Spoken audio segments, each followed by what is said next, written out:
Hi everyone, I want to wish everyone a happy Memorial Day first. I hope everyone is enjoying and relaxing. I came across an article someone sent me, and I investigated, and sure enough, another story on millions of dead fish now happening in the Philippines. The story says, why did millions of fish drop dead in a lake near the Philippines volcano? It says wildlife experts are baffled by the sudden death of more than 800 tons of fish, which have rotted on farms in a lake near Taal volcano, south of Manila. And it says residents were stunned when the milkfish, a widespread local dish, began dying and floating off the surface late last week. Officials have banned the sale of rotting fish, which are being buried by the truckload in Talisay and 4 other towns in Batangas region.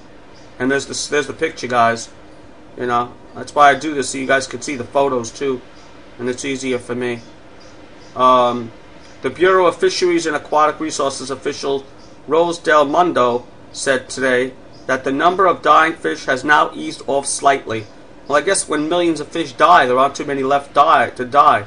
So of course they'll be easing off. It says the death is believed to be unrelated to group signs of restiveness in the Taal volcano, which is surrounded by the lake, where many villages have grown milkfish and tilapia, staple food for many Filipinos. The volcano and lake are a popular tourist draw. Experts believe that a sudden drop in temperature may have been responsible for the millions of fish deaths.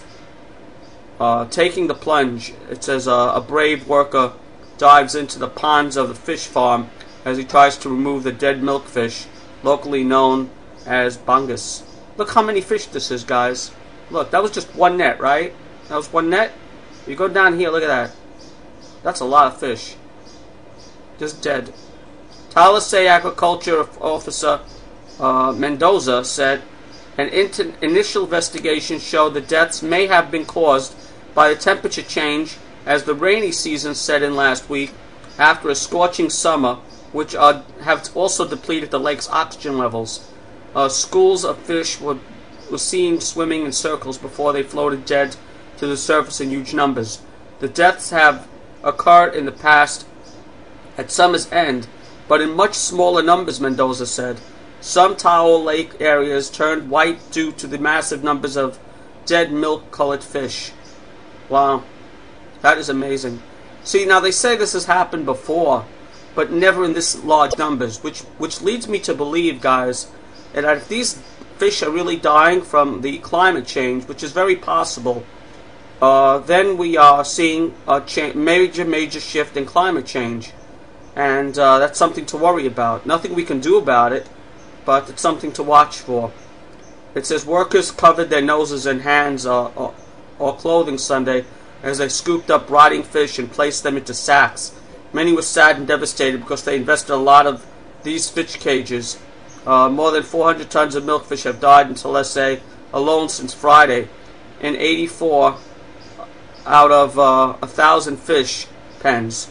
So they're saying 400 tons of milkfish have died in Talisay alone just on Friday, since Friday, and in 84 out of 1,000 fish pens. Wow.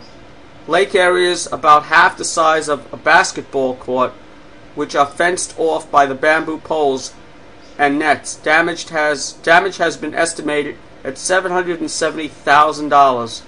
About 400 tons more have died in the other towns.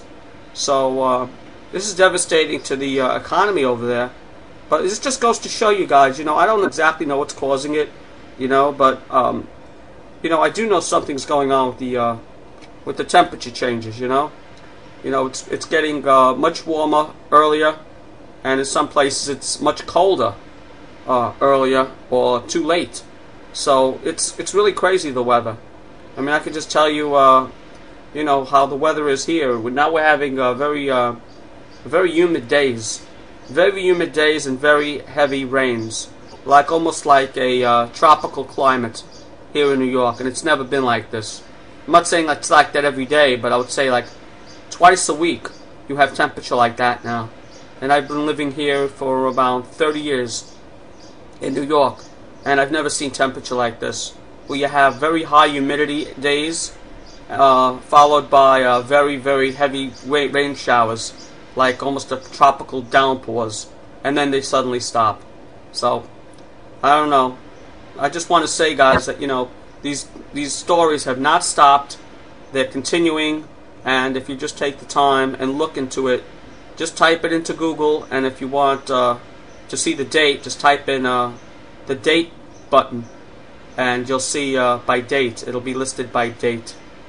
Anyway, guys, that's the story I have for you today. Take it easy and enjoy the rest of your Memorial Day weekend. Take care, guys. Bye.